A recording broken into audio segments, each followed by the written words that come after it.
And welcome back to my blog post for week 6. For the first video, the professor asked us to talk about obviousness and just do a little Google search on our own so that we could try to understand it a little better. So just to start off, what we mainly learned in lecture, we just went over the definition more and went over the case that really set the precedent for obviousness.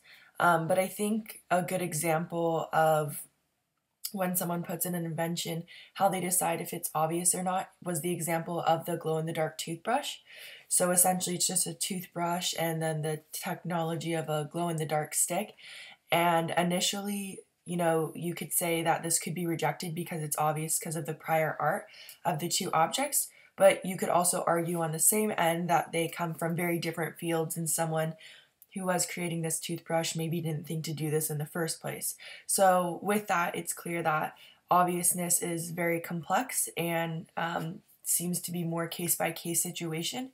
So after doing my research a little bit more, I found that obviousness is really the center and the heart of the US patent system, just because it's the main requirement that every inventor or designer must overcome in order to get their item convince the patent office to patent their item. Also, just like on the other side, from the perspective of the person who may be infringing on a certain patent, obviousness is the best chance that they get it invalidated or overruled if they're using the same thing. So it's different to look at it on the different perspectives.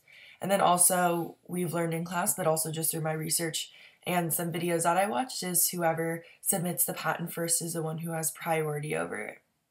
So essentially, just overall, the obviousness requirement is satisfied when the invention is clearly not obvious and it's not ordinary people with ordinary skills couldn't have just made it by themselves, and the combination of the prior art is not super obvious and makes sense. So it is really complex.